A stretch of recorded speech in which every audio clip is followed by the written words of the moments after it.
Samanta Chakravalesu Atra Gachantu Devata Sadhang Mang Munirajas Sunangtu Sagga Mokkadang Dhamma Savana Kalo Ayang Bhadanta Dhamma Savana Kalo Ayang Bhadanta Dhamma Savana Kalo Ayang Bhadanta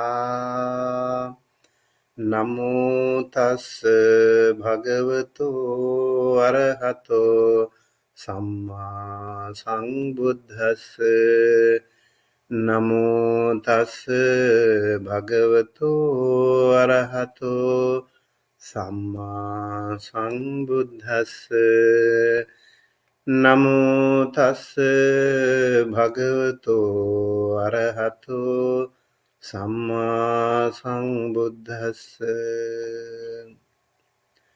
Appamado amata padang Pamado machuno padang Appamata namiyanti Ye pamata yata matati. Good evening, everyone. Welcome to our Wednesday Dhamma talk.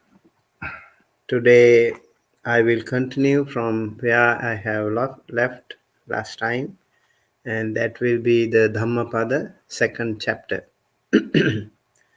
Dhammapada second chapter is Appamadavagga, the heedfulness. Let us get started with the chanting first. Appamado amata padang Pamado machuno padang Appamatta namiyanti Ye pamatta yatha mata Etang visesato nyatva Appamadam hi pandita Appamade pamodanti Ariyanang gochare rata Tejaino satatika Nichang dalha parakama Husanti dhira nibbanang Yogakhemang anuttarang. Heedfulness. The heedless die, the heedful do not. The heedfulness is the path to deathless. Heedlessness is the path to death. The heedful do not die, the heedless are like unto the dead.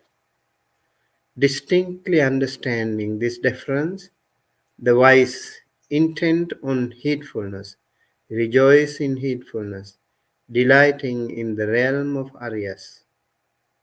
The constantly meditative, the ever steadfastly ones, realize the bond-free, supreme Nibbana. So this is the beginning, first three stanzas of the Appamadavagga.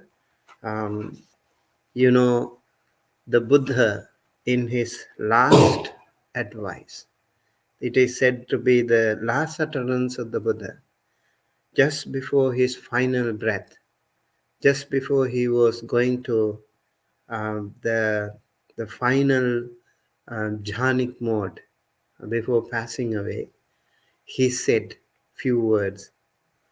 Handadani bhikkhave amantayami vo vaya dhamma sankhara appamadena sampadeta. These are the last few words of the Buddha according to the canonical records in the Mahaparinibbana Sutta.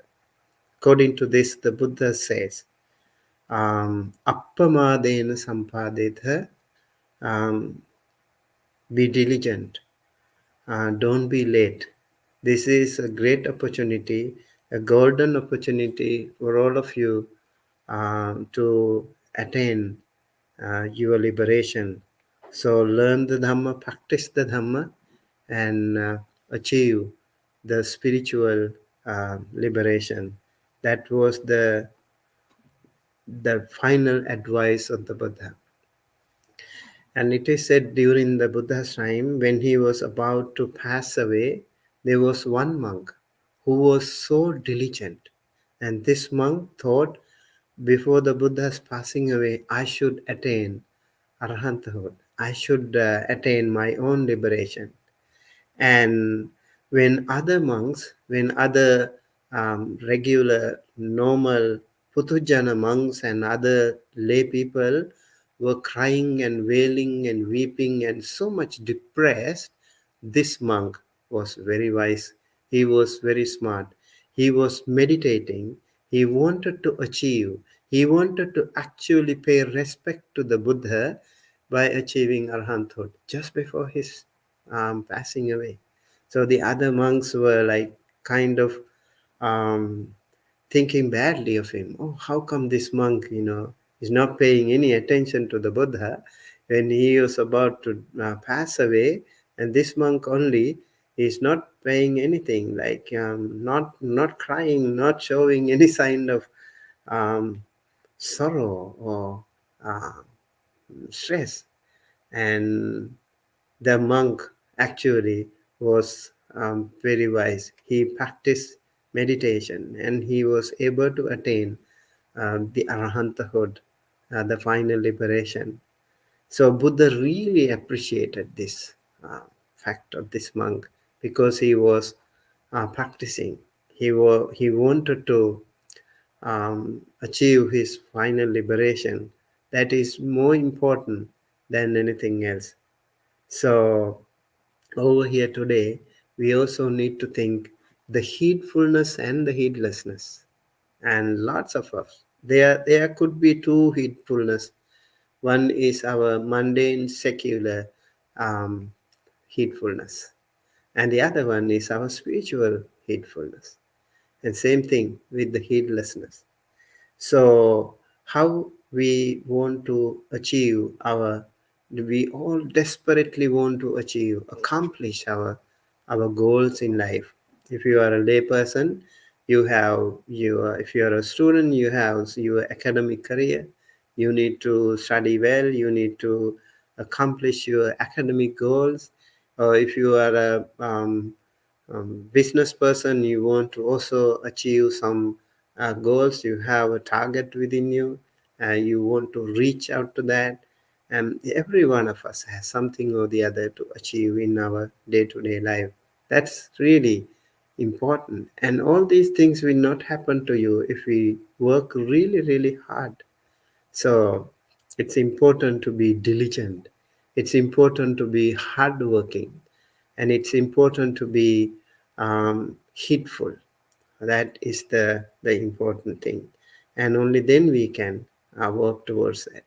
So out of the 10 paramitas in Theravada Buddhism, we have two paramitas, Virya Paramita and Adhitthana Paramita, by making effort, the fourfold efforts, and adhitthana is the determination.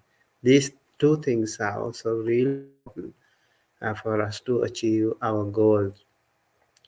And then we need to organize ourselves. We need to work really hard. We need to schedule we need to have like short-term goals, and we need to have long-term goals. And same thing with our spiritual journey. We need to have short-term goals, and we need to have long-term goals. Let us say you need to have like daily basis. If you are a layperson, you need to practice 5 precepts. Every single day you need to observe these 5 precepts. You need to recite these word by word to word, uh, Pali and the meaning. Even the meaning will be very very helpful. And then you need to make sure that you're not breaking this seal. You are practicing this. You're following these beautiful, powerful precepts. And then Every full moon day, you can go a little bit ahead, and you can go further and practice more sila, like three more precepts. And even in day-to-day life, then we can also think of applying this wonderful teaching into day-to-day life. So Buddhism is not only to restricted to the temple, it's not only restricted to our meditation, but actually applying this into our day-to-day life. So we need to make effort, we need to be diligent, we need to be really hardworking to achieve these things. And one of the key factors of all these achievements will be the sati, or the mindfulness. So mindfulness will be the key factor over here. Same thing with the heedfulness. Let us see what the Buddha says here in these beautiful stanzas in the Appamada Vagga. So heedfulness is the path to deathless. If you want to um, achieve deathless, deathless here is Amata Pada, is the Nibbana. If you want to achieve Nibbana, you have to be heedful. Heedlessness is the path to death. That means if you are not heedful, that will be the opposite of it, then you will go back to the samsara. Death here is samsara. So, appamado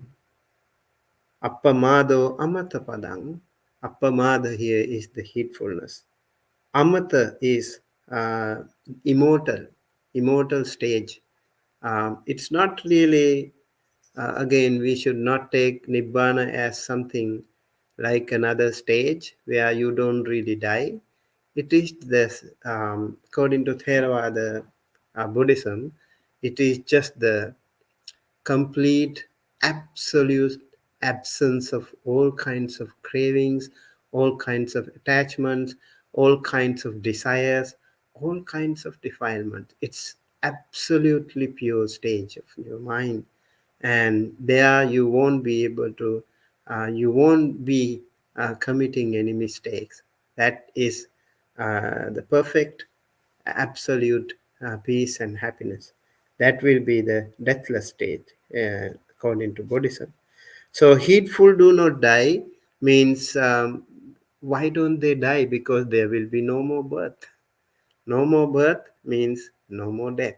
They have decoded the vicious circle, decoded the sansaric circle, and they have come out of this sansaric misery. So there won't be any birth or any attachment or any five um, um, skandhas for them, panchakanda for them.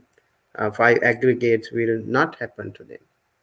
Just like the Buddha said, as the first utterance, he said, I have been searching for the creator of this world, and now he has been playing hide and seek game with me, and I finally found him, and now he won't be able to create any house for me.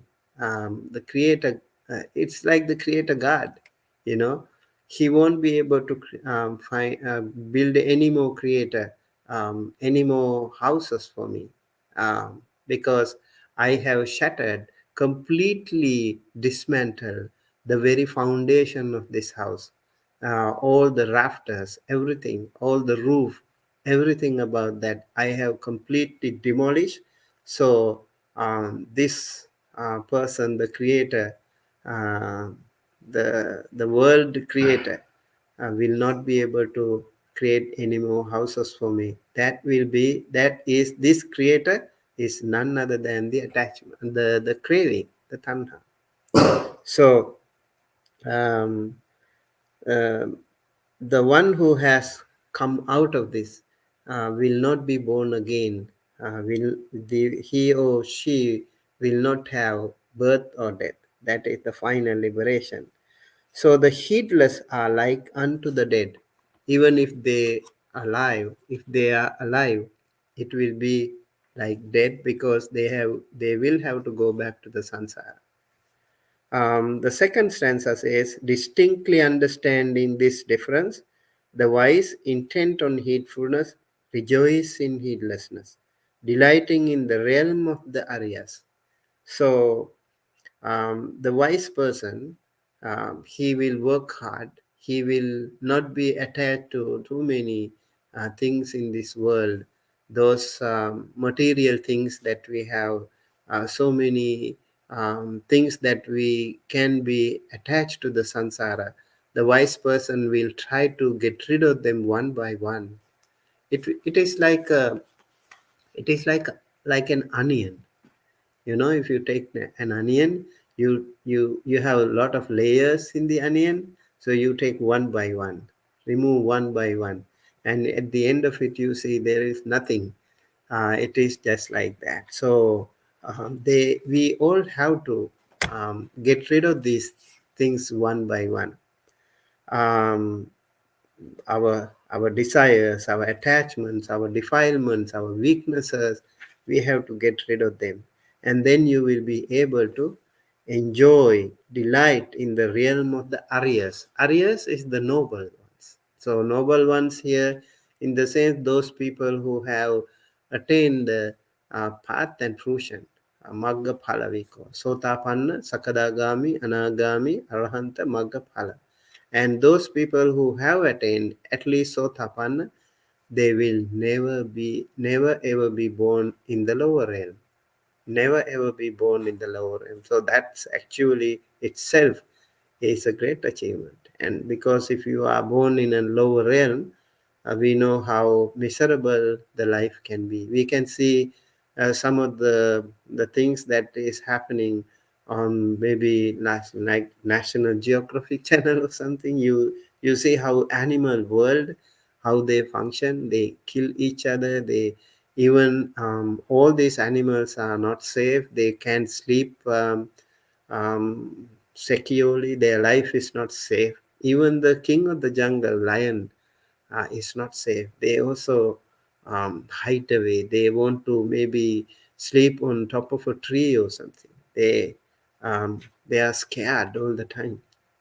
So sansaric survival existence is not so easy. The third one, it says, the constantly meditative, the ever steadfastly ones realize the bond free supreme nibbana. So, this jhai, jhai here means the jhanas or meditative people. So, those people who practice meditation. Again, meditation is not only sitting. Sitting is a really, really great practice. Yes, meditation. You can contemplate on any of the meditation object, and then you can contemplate on that in your sitting posture. And apart from that, you can even do it while walking, while standing, while laying down, while working, while driving, while cooking, taking shower, in all these um, different occasions in our life. Everything we do, we have to be a meditative practitioner. We have to apply the theory that we have learned in the sitting posture, or when we really practice. We have to learn that theory and then apply that theory into real time practice when we go out to the society. That is really important. So, Tejhaino Satatika, constantly meditative people, they are very mindful, they are very alert. Ever steadfastly ones realize the bond-free supreme nibbana. So they are very focused. Steadfast means they are very focused, and they know exactly what they have to do. Just like the monks, when they say, when they take the robe, they want to actually um, they want to get rid of this samsara. That is what they say. Bhante, please ordain me so that I can get rid of this samsara. The meaning of the bhikkhu also is sansare bhayang nikkati iti bhikkhu. The one who is scared of this samsara. He is the one who is called bhikkhu. and there are other meanings too, but this one can be really applicable in this sense. So the monks who practice, they really want to get rid of this samsara. All of us, all of you also can do it. So as lay people, you have your other secular activities, so it will be not so easy because you have children, then you have businesses to run, you have other activities. So it is not that easy like the monks' lifestyle.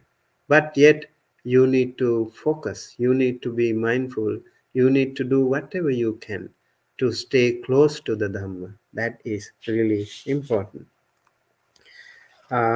So, yoga kema is a word here. Yoga here is not the yoga that we hear today. Yoga is like bonds, free from the four bonds. There are four kinds of bonds like um, kamasava, ditthasava, bhavasava, and avijjasava. Kamasava is all kinds of sensual gratifications that we have. So many things are there in the world to make us sensually gratified. So that becomes an asava, or a um, very strong, uh, what do you call, stain within us. So it is hard for us to get rid of this kama asava, the the stain of sensual gratification. We really need to work hard to get rid of this. Again, it won't happen overnight.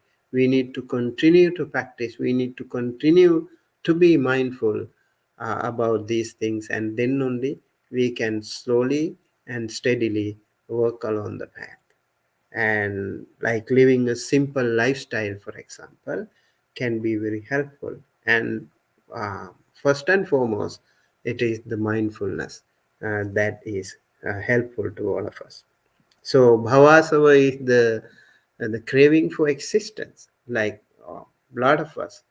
We want to live in different lifestyles, and like if we humans think that I want to be a powerful person, a very educated person, a well established person, a very wealthy rich person. We have that that existence, the craving for that existence.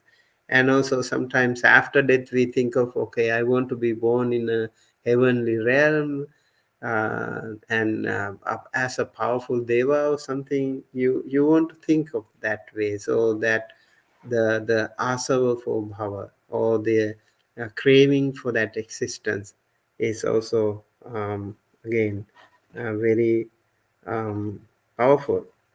And false view, the tasava, this again is another uh, difficulty, challenge we have. Once we are into that ditti or view, it will be very hard for us to get rid of it, because ditti can make us so proud. Our ego can really build up on that. And so I think this is the right thing. My view, like it is like we are wearing a lens, and through that lens, we colorful lens, we see different colors. So in order to get rid of this ditti asava, we have to get rid of that judgmental thing. We need to get rid of that colorful lenses that we wear. And that way we need to see the reality, the truth, as it is. That way we can get rid of the false views. And there can be a lot of false views.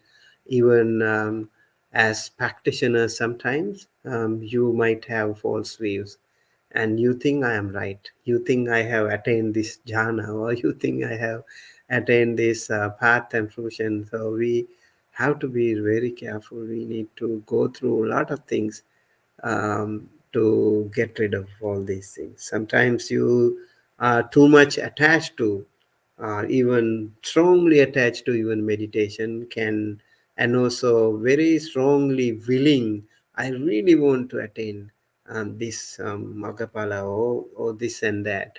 And then it will further delay your progress if you um, if you don't know how to get rid of that strong attachment. That can also be a hindrance to you. So false views can be very, very powerful asava. And then finally, the avidya, the ignorance. Ignorance can fool us all the time. There are three unwholesome roots. One is lobha, the other one is dosa, the other one is moha. So lobha is the greed. When you have greed, you can recognize, right? You have greed.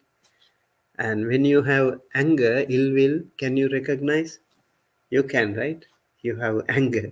You can recognize some of the bodily signs also can suggest I have anger right now. But the most difficult thing for us to recognize is what? Moha, the ignorance. Ignorance will always fool us. It will make us like proud, or it will suggest like, hey, you want to be recognized by the other people. You have a good degree, or you have good education, you have a lot of money, you have a lot of fans, so everyone should respect you. You see what happens here? You are being fooled by whom? Moha, ignorance. So ignorance is something that is very hard to crack, a hard nut to crack. So we have to be extremely careful and mindful about this thing as well. Okay, so there are certain really good qualities, virtues that you can attain this goal of heedfulness. In the fourth stanza, it is said, Uttanavato satimato suchikang massa nisangmakarino sanyatassa cha dhamma jivino appamattassa yaso bhevaddati. The glory of whom the glory of him who is energetic, mindful, pure indeed, considerate, self-controlled, right living, and heedful steadily increases. So the one who has these qualities, that person can achieve some of most of his goals. So one of this is Uttana. Uttanavato. One should be very energetic. Energetic means you have to work against your lethargy. You have sloth and torpor to fight out, like physical and mental lethargy. This can be a real hindrance to uh, any of uh, uh, any of us in leading, progressing towards our goals. Uh, both mundane and supramundane goals. So we really have to be very highly energetic. We really have to be very highly active, diligent, and heedful if we want to achieve that. Satimato, again, as I mentioned, Satimato is mindful. We have to be mindful all the time. In Satipatthana Sutta, Buddha said, Gate Tite Nisinne Sutte Jagarite Sampajanakari Hoti Uchara Pasava Kamme. Even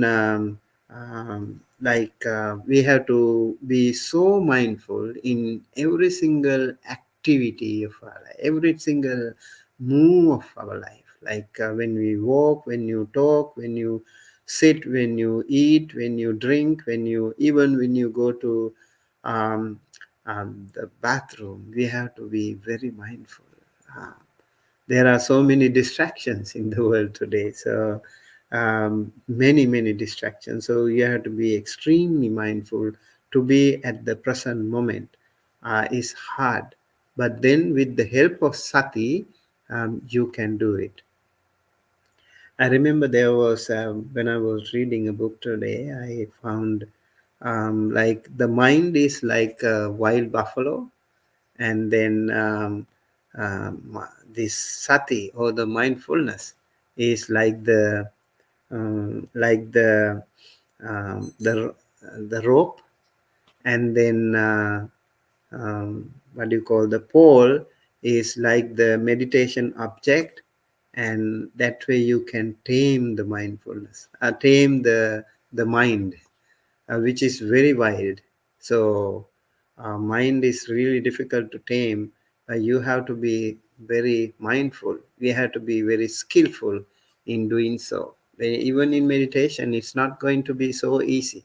It's not going to be a cakewalk. You have to be really smart and skillful at times. Sometimes even changing the meditation posture, sometimes changing the meditation object, sometimes maybe talking to a friend or spiritual friend or teacher, maybe even changing the location, you know, that can help you in different ways. So you have to be mindful about that.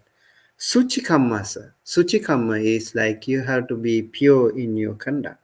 You need to do the right thing. Like the Buddha said, um, Sabba papa sakarana, not to do anything wrong. Always do the right thing. Always get rid of wrong things. How to how to do that is you need to know what is good and what is bad.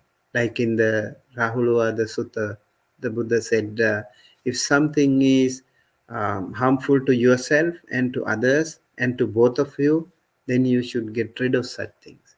And also in the Dhammapada, there is another stanza the Buddha is suggesting. Later on, we will probably get it that later on.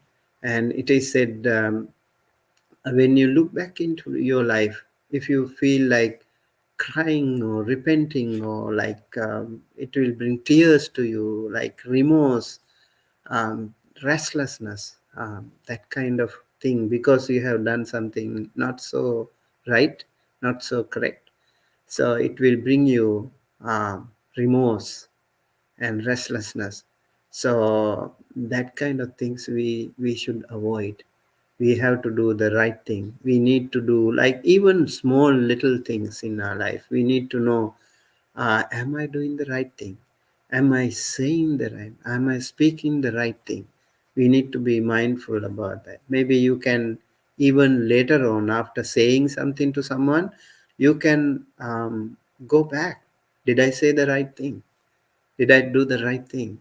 That way you will be able to analyze or evaluate your own action, and later you can actually correct those things. So suchikamma, the right conduct, is very, very important. Nisammakarino, that is considerate. And sanyata sacha dhammajivino. Sanyata is self-control. You have to control yourself. The senses are, they are always trying to tempt you to maybe to see many beautiful things, or to hear many beautiful things, or many good things, like through the nose, through the body, through the tongue. All these things are there to tempt you, these powerful temptations.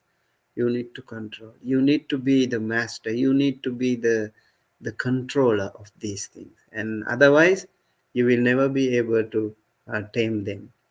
You try to give this body, for example, so much comfort, and do you think it will be happy? Okay, I'm done now, don't I don't need anymore. Will the body say so? No. It will ask more, it will ask more, it will never stop demanding that. Okay, so the body is just like that. These five faculties, and now even the six faculties are just like that. So you should be able to control them, sense control, sanyatasacha. And then dhammajivino is right living. So living according to the dhamma, living the right way. Okay, so dhamma here is the right way. So right way of living is very, very important. So it should be applicable to everywhere, not today, not in the past, in the future, everywhere. It should be uh, common practice. It should be applicable without any justification, any injustice to anyone. That is the idea here. So that way we can actually increase our heedfulness. Then there's another one, very nice um, stanza. Utthaneena pamadena sanyamena dhamena cha deepankairatha medhavi yango ghonabhikirati. By sustained effort, earnestness, discipline, and self control, let the wise man make for himself an island which no flood overwhelms. So, when you keep working on this, um, when you keep working on this with sustained effort, you don't give up. You have to be really focused on your action, like meditation. Even meditation, sometimes when you do keep meditating and you feel like oh, I'm not getting any jhana, I'm not getting any concentration better, and I'm tired of this, so you want to give up. There will be so many debacles, so many hindrances for you to give up, and you want to try more, and then again the Mara will come to you, will suggest to you, eavesdrop to you, hey, enough, this is not going to work for you. Enough of this meditation, and you can go back to other things. That way you will always be tempted to go back to the samsara. But remember, you have to be extremely um, careful about that. So keep working on that. Sustained effort is really important. If you want to be want to achieve anything like in mundane level, also if you want to be a doctor, engineer, or something, if you want to be a college graduate, want to go for postgraduate, you can't just do it like that. You really want to work hard. You have to make an effort, sustained effort. So in achieving jhana also, we have something called vitakka. That means vitakka and vichara. So one is sustained um, thought, the other one is applied thought. So applied thought is you have to apply your mindfulness to the meditation object. And then sustained thought is you have to continue to meditate on that. Then only you can go forward. So vitakka vichara, just like that. Here, sustained effort and earnestness. So continue to work um, appamadena, like with heedfulness. And then discipline. Discipline is something that we all need to maintain in our life.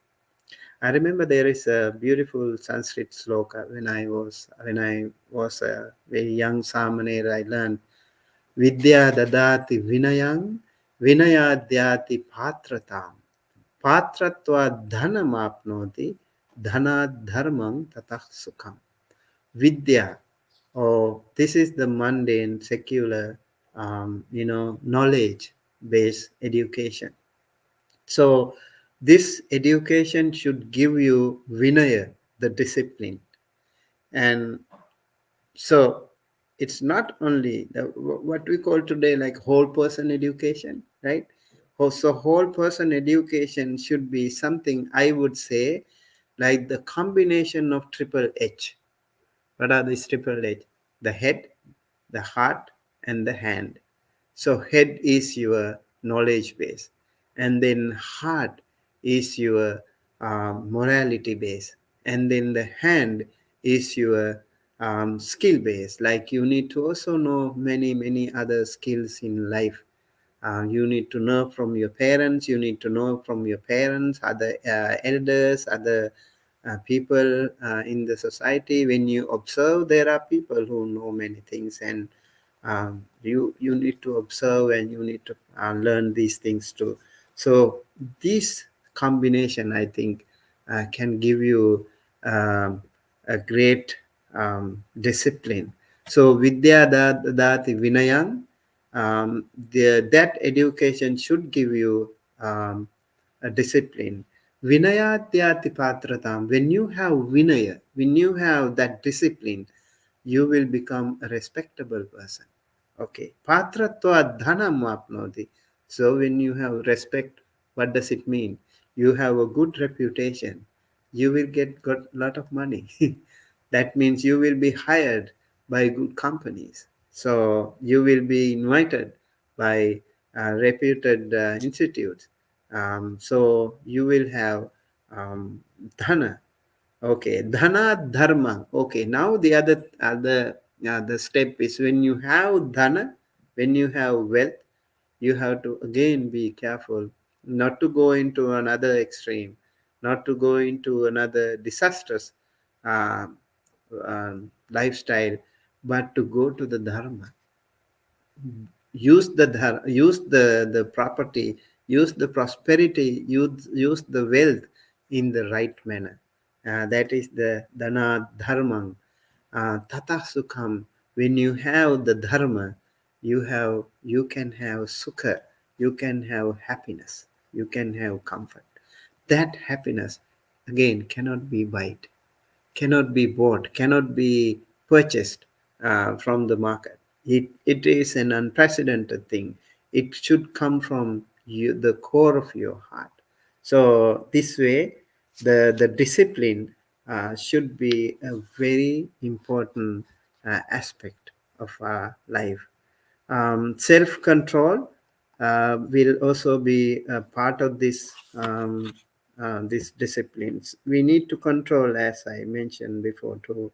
So, sanyamena damena cha. And such a person, when this person has sustained effort, earnestness, discipline, and self control, that wise person can make an island. Deepang means island. Deepang Kairata Medhavi means a wise person will create his own island. That island will not be overwhelmed by any flood. So no flood can overwhelm that island. So um, all these tensas actually also have background stories, but I don't think we have time enough to explain the stories, background stories right now, but maybe later on. So we'll go to the next stanza. Pamadamanu yunyanti baladung medhino jana appamadang cha medhavi dhanang sethang rakhati ma pamadamanu yunjetha ma kamarati sangtavang අපමත්තෝ हि ජායන්තෝ පපෝති විපුලං සුඛං. The ignorant, foolish folk indulge in heedlessness. The wise man guards earnestness as the greatest treasure. Indulge not in heedlessness, have no intimacy with sensuous delights. Verily, the earnest, meditative person obtains abundant bliss. So now we see the two sides of the same coin. When you have heedfulness and heedlessness, they can bring some person both good and bad. So the one who has heedfulness can achieve lot of bliss, abundant of bliss. Papoti vipulang sukhang. That person can accomplish so much sukha, so much happiness, so much comfort in his or her life. So keep practicing this appamada, heedfulness. Next stanza. Pamadang appamadena yadanudati pandito panya pasada maruiha asoko sokining pajang pabbatattho abhummathe dhiro bale avekhati. When an understanding one discards heedlessness by heedfulness. He, free from sorrow, ascends to the palace of wisdom and surveys the sorrowing folk as a wise mountaineer surveys the ignorant groundlings. So over here, the wise person who is heedful, he can go to the top of the mountain, and he can see things, like the people who are suffering in the world. He can see it, just like a wise person. So, palace of wisdom, we need to ascend to that palace of wisdom.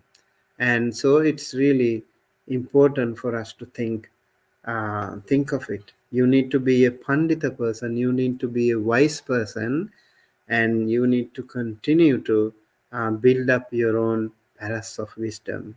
And when you go to the top of the mountain, you can see, you can have that bird's eye view, just like a bird from the sky. You will be able to see many things down under.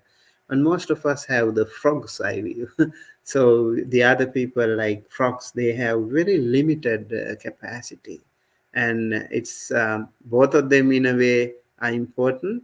At the initial level, maybe the frog's eye view is important, but later on you have to go to the top and see the overall view. As wise person, when you build up your own palace of wisdom, you can survey the other people how they do it. Like the Buddha also was able to see, like these sansaric people, these sentient beings are born and dying, born and dying. They will not be able to get rid of this sansaric circle. They are so much trapped into this sansaric circle. So it's very hard to get rid of these things. For example, family bonds or attachment to many things can be very difficult to get rid of. Next stanza. Appamatto pamattesu suttesu bahujagaro abalasangma sighasso hitvayati sumedhaso.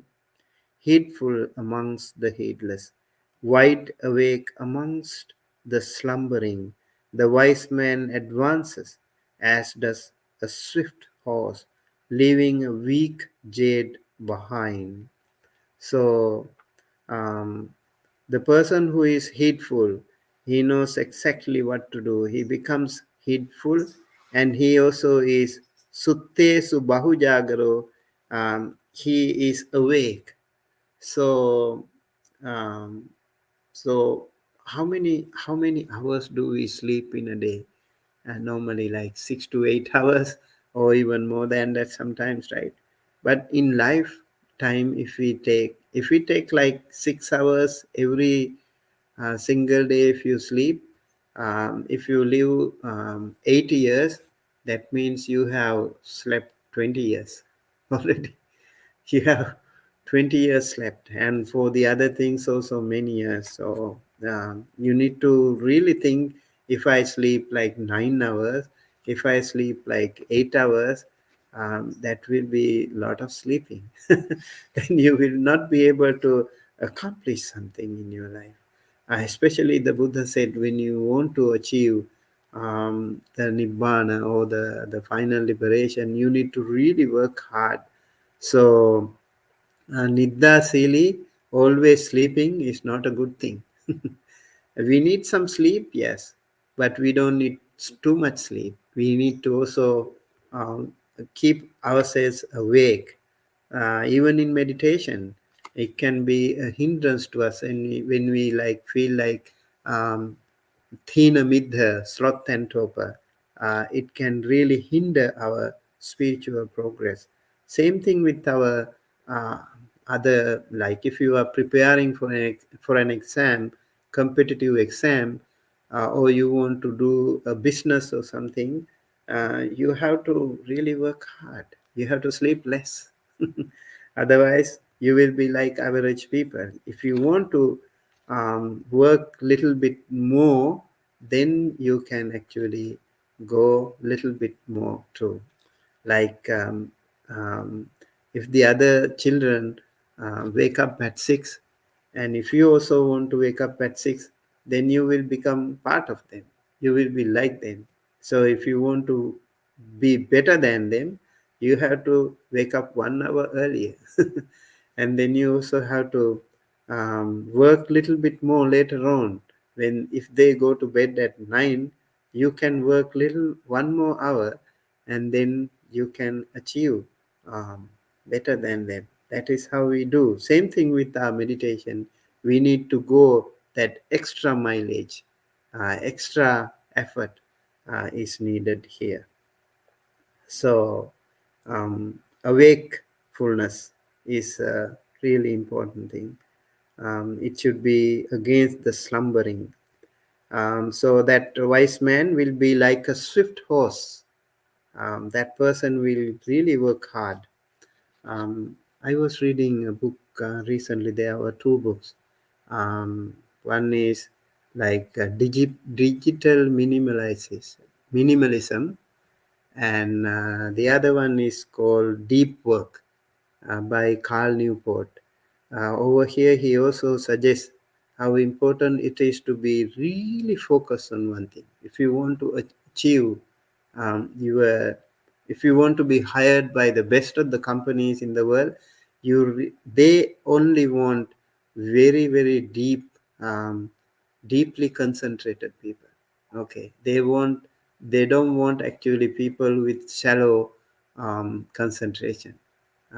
They really want to work focused people like IT or other sectors. I think he probably can think of the Buddha, how he was focusing very deeply when he was practicing in the deep forest.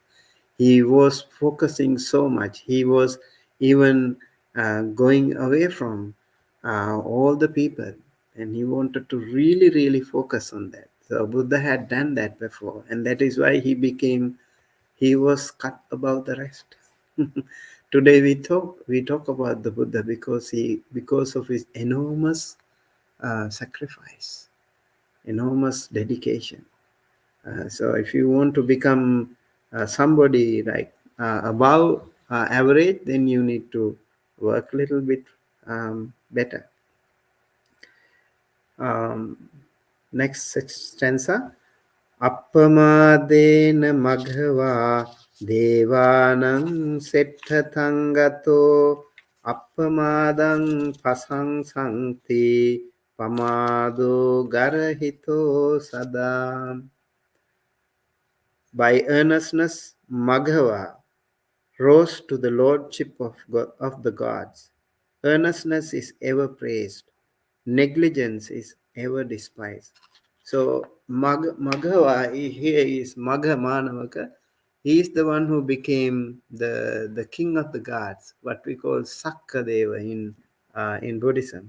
So he was very diligent. He was working so much, and it is said he was building a lot of bridges. He was building a lot of rest houses by the roadside to help people, and he continued to work diligently. He continued to inculcate, develop a lot of wholesome qualities in him, and that eventually made him a powerful king of Devas.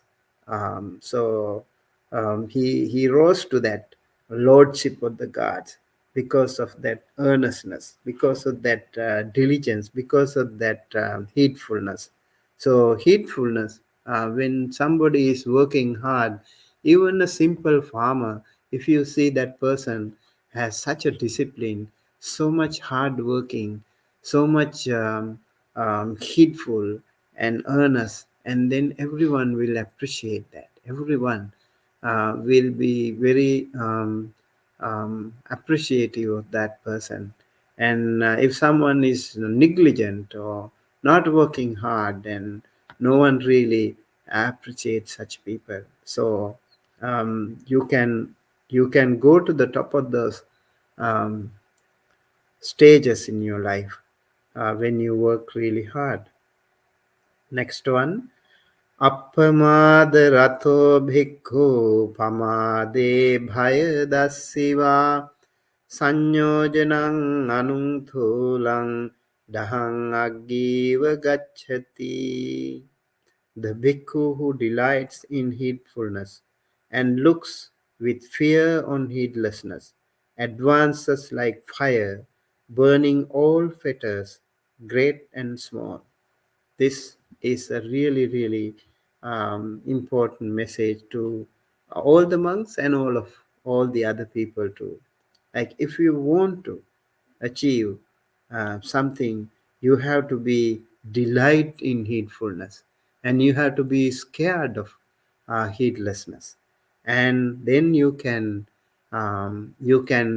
grow, you can advance like fire that can burn all the great and small fetters, all the hindrances that you have. You can overcome them by the power of your hard work. So hard work is a really, really important thing. Appamada rato bhikkhu pamade bhaya dassiva abhabbo parihanaya nibbana seva santike. The bhikkhu who delights in heedfulness and looks with fear on heedlessness is not liable to fall. He is in the presence of Nibbana. So, if you want to achieve any of these accomplishments like jhana, for example, or Maggapala, Sotapanna, Sakadagami, Anagami, Arahanta, Maggapala, you have to be heedful. You really have to work very hard. Do not expect these things to come to you just like that. You really have to work hard. You have to be mindful. You have to be kindful. Then you also have to be heedful. And that way you can achieve, accomplish all these powerful stages of your accomplishment. And such a monk or such a person can be close to Nibbana. Nibbana seva santike. That person can be just next to the Nibbana. So that is about the Appamada Vagga here.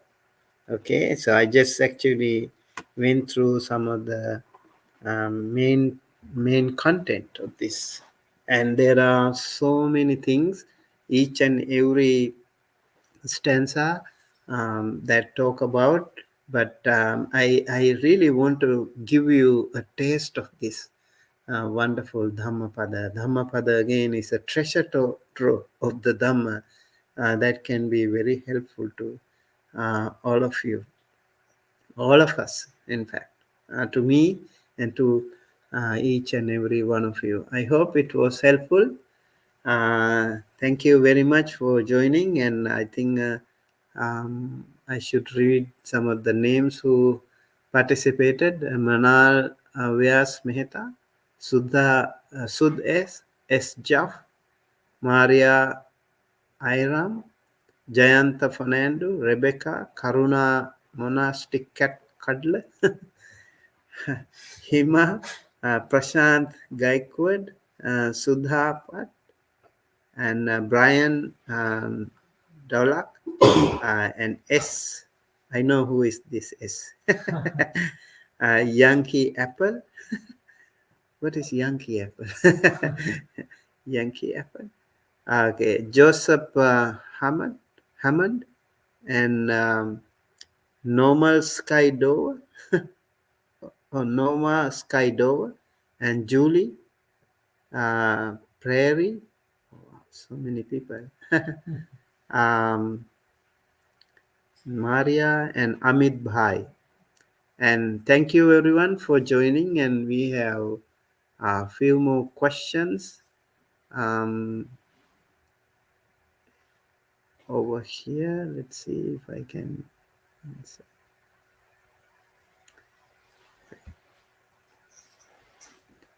So, does realizing samatha and vipassana have to be through doing meditation, or it could be through reading and thinking? I think samatha is mainly to be practiced. Meditation is sitting meditation can be very helpful in samatha. Walking also can be helpful. Samatha is about the concentration. Vipassana probably can be practiced in many different ways. As I mentioned, how important to be mindful all the time, and then see things as they truly are. Vipassana, see like seeing things as they truly are. That is what we call passati is to see. Vipassati is to see something special, go deep into that, analyze it. So that is part of the vipassana. Yeah, you need to read, you need to think, you need to also listen to dhamma, you need to discuss, through all these things by practicing um, the dhamma, also discussion with the knowledgeable people can be helpful. We have another question from S. Thank you, Bhante. I admit that there are a lot of dukkha in samsara, but there is also some happiness that worth our lingering in samsara, like affections between family members. After going to, um,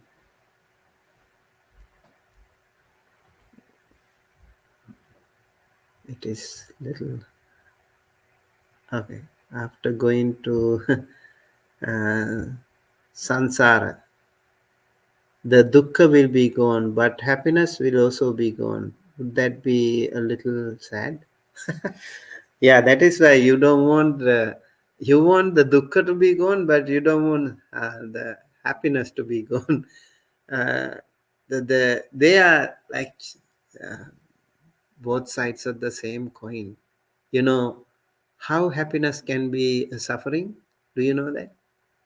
How the happiness can become suffering? Happiness gone. Yes, when you have happiness, you are happy. But when that is gone, you're not happy. That is suffering. So, for example, now you are sitting, feeling comfortable, right? And then after a while, you have pain. That's not comfortable.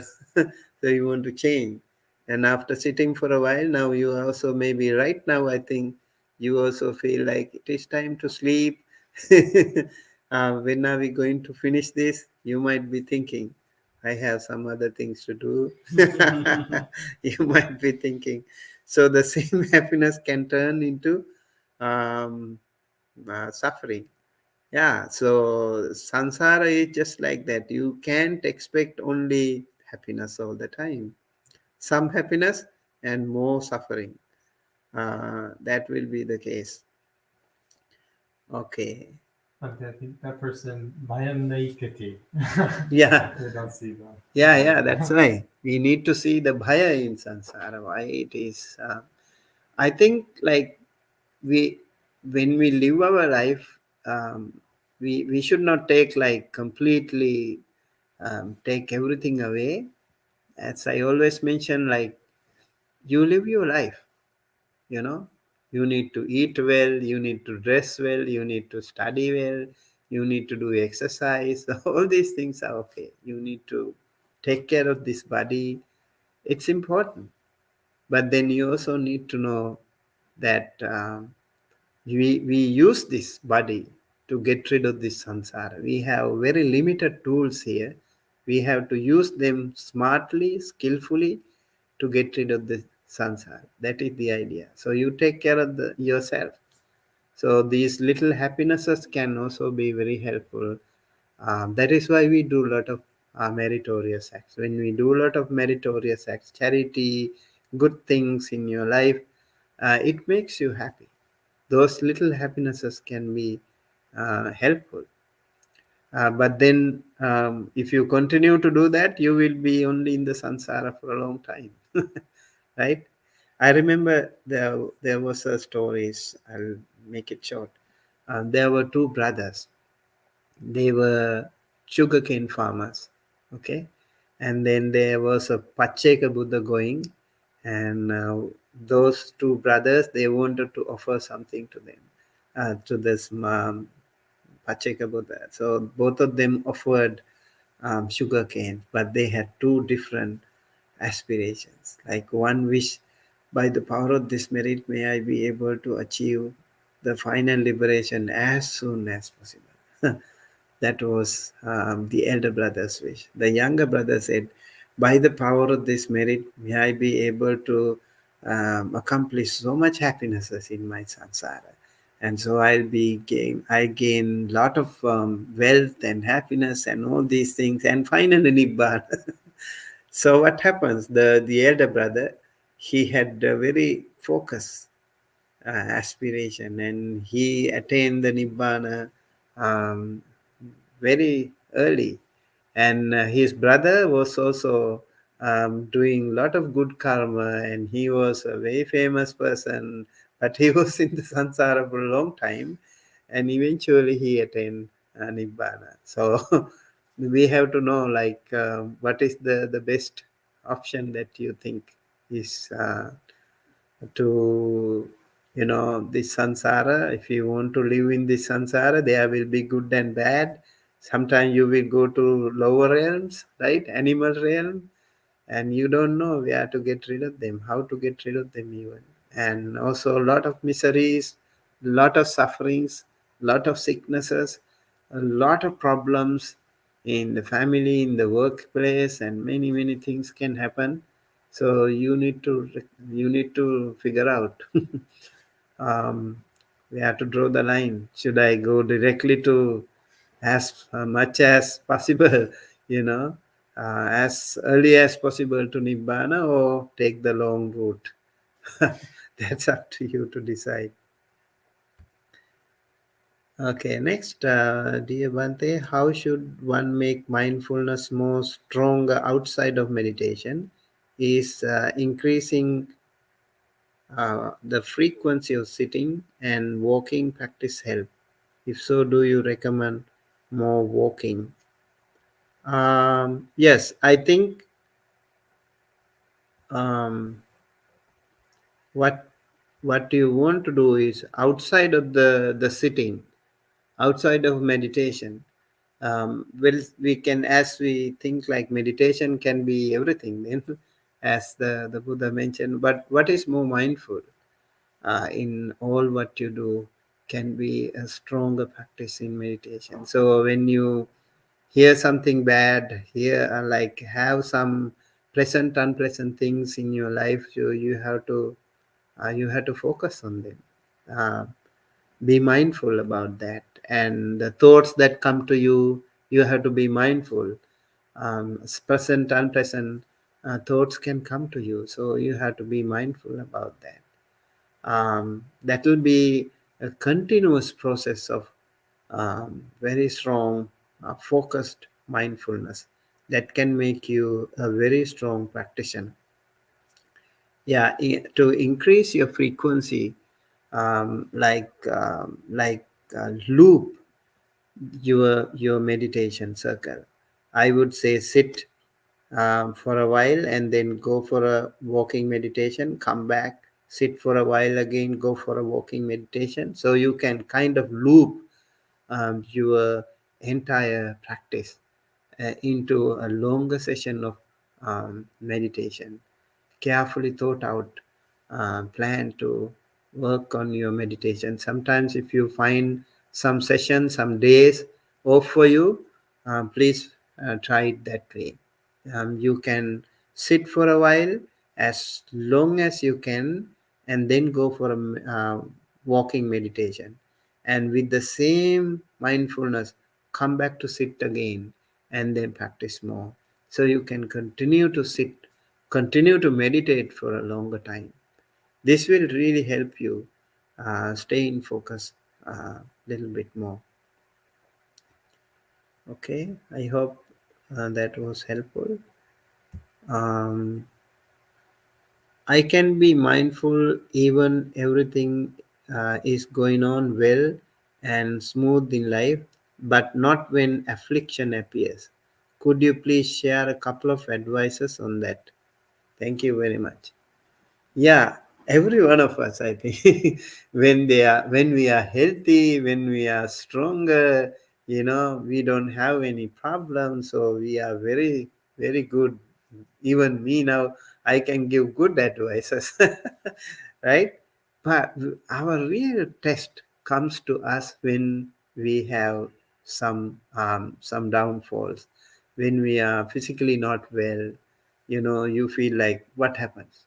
Fear, scared of death. Like you don't want that. You really are scared of it.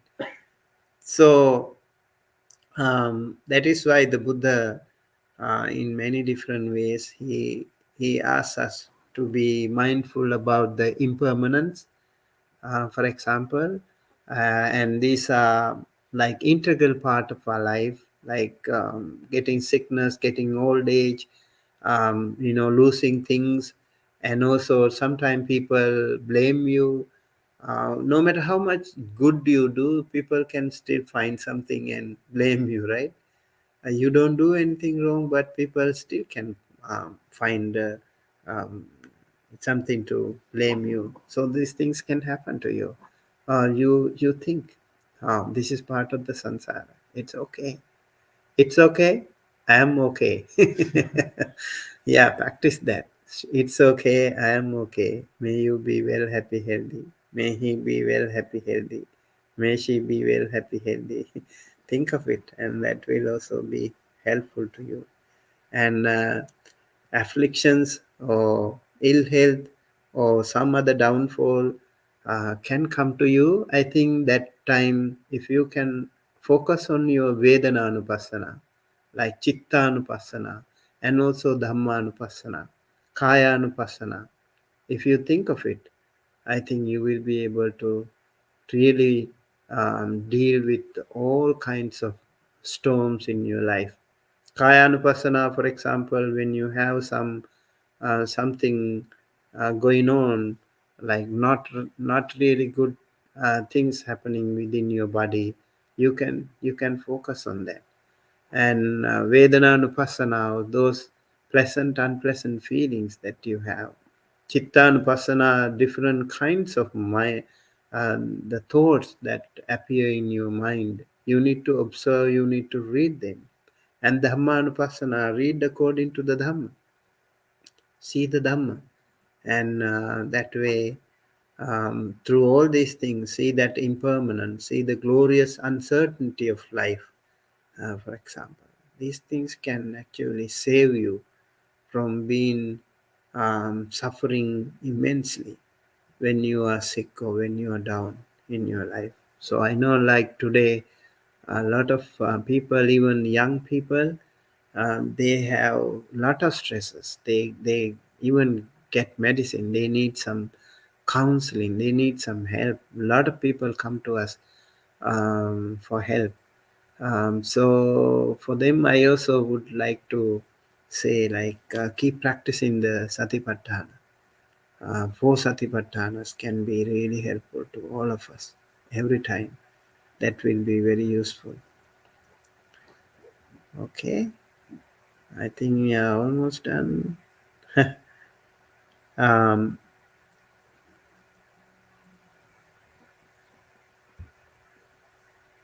Beautiful Dhamma. Thank you, Bante. I love all signs of progress. Okay, thank you, Noma Skydova. How do you pronounce it? Dauer? EAUER? Dower, maybe? I'm not Dauer? sure about Okay. that. Not sure. Okay. Right. We have another question regarding working hard, how to overcome laziness and idleness. Hmm. How do you overcome laziness and idleness? Yeah, that can happen through your goal. Keep yourself reminded that you have a goal to achieve. Some people, like I know, like the young people, they want to have some pictures of some of their famous idols or stars, right? If you want to become a football player, soccer player, you have their pictures. So if you want to achieve some accomplishment in meditation, maybe Buddha statue or Venerable Sariputta's picture or something. Apart from that, in day-to-day life, I think, yes, you continue to remember how important is your life. You are a very precious person in this world. Each and every one of you is a unique person in this world. So you are so precious, so important in this world. So do not ever compare with the other people who have more than you. It's okay. You yourself are very unique. So you need to continue to increase your capacity. You need to continue to progress your path. In order to do that, only hard work, only diligence, only being heedful will help you. So let's say like you find it difficult to wake up in the morning. How do you do that? Like you need to think before going to sleep. I am going to jump out of the bed tomorrow morning, like 5 a.m. or 6 a.m., whatever time you set.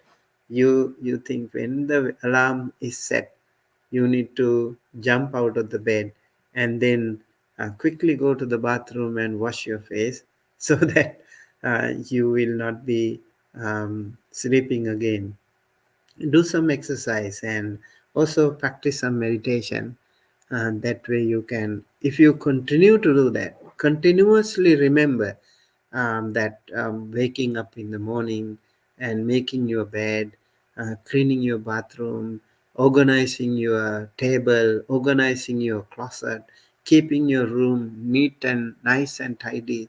Those things will definitely help you become a better positive person and appreciate yourself. I did that. Yes, I did it. I wake up now every day now. I started waking up early, 5 a.m. Oh, very nice. You appreciate yourself.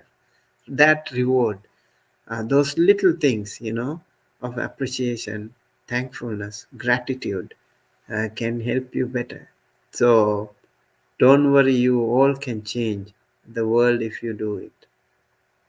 Um, Questions? Okay. Venerable sir, may I ask why we are told about Queen Mallika's time in the lower realms if the Lord Buddha did not tell her husband? How should one hold this story skillfully to grow compassion and wisdom? So, um, see, this is a great example of how glorious uncertainties are there in this life.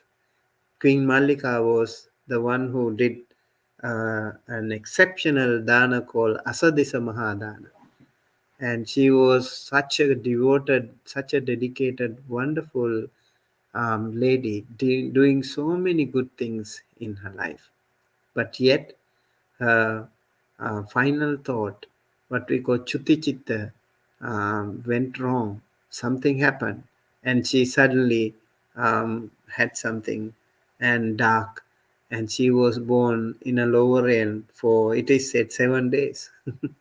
7 days in the lower realm, and then Queen Mallika's husband, King Kosala, he came to the temple mm, to ask the Buddha.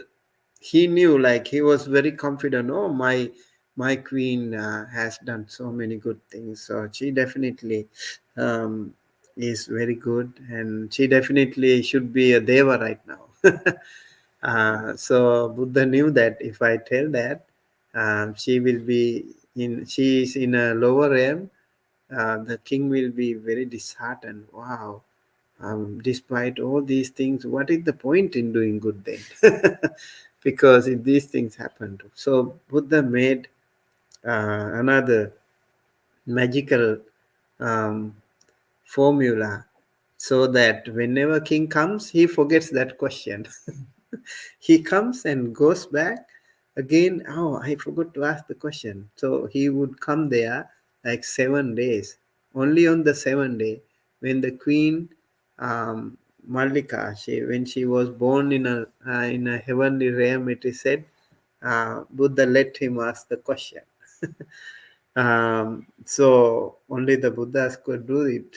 Not not all of us can do such things. But yes, sometimes we can also be compassionate, also be smart, also be wise.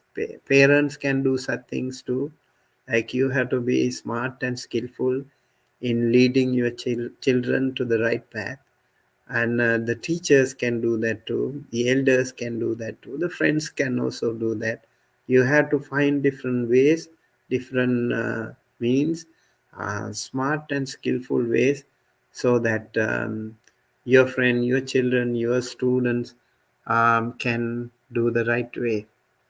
Yeah, not all these things apply to each and every one, but when we change the pattern, maybe we do it in a different presentation, then probably people will find it more helpful. I think it is the last question. Bante, when you speak about being energetic, hardworking, and not giving the body too much comfort, it makes me wonder if physical exercise can have benefits of spiritual practice. I think um, physical exercise, I mean, not extreme physical exercise, that can, it's okay, like maybe if you are practicing to accomplish some Olympic or something, if you have some goals like that, then you need to really work hard for that. Otherwise, if you want to meditate, you still need some exercise. I think simple exercises can be very helpful. And most of the time, monks like to walk.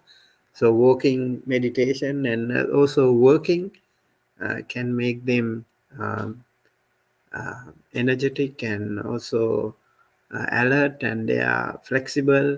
They can do better in their meditation. So benefits can be there for our spiritual practice when we do some sort of exercise. But remember, like if you take less food, like not so much food you eat, then you don't need so much energy. Uh, so you need only a little energy to survive, and then in that case probably you can focus more on meditation and less on other things. But if you eat a little bit more, then you also need more exercise to cut off the the calories, right? What do you call calorie, right? So you gain more calories, then you have to work more cutting off those calories. Yeah, yeah. But to keep our body stronger and agile, it is okay to do some exercise. Amit Bhai, um, how do we develop heedfulness, sustained effort in meditation? How do we manage to find the balance? So, as I mentioned, like when you focus on anapanasati, for example, you focus on anapanasati, the breath coming in and going away. So you focus on that, and um, that while doing so you might hear some sounds, your mind will start to wander away, and then you need to be aware, oh, my mind is wandering away and I have physical pain. So you need to focus on these things, so you need to be aware of those things and then come back to meditation. And sometimes when you meditate, maybe somebody slamming the door, or you hear some sounds and people make some noises or something around, then you get angry. It can happen to even meditators. So you have to be stay careful. Okay, the anger came to me, the greed came to me, the lust came to me. All these things can come to you.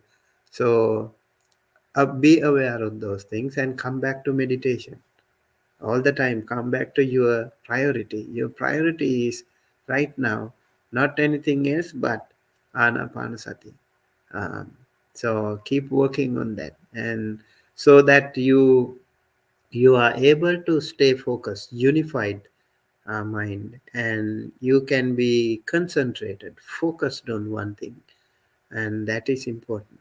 So I think Anapanasati is common meditation, can be practiced by everyone. So this meditation is a really, really powerful tool for you to stay focused at the present moment.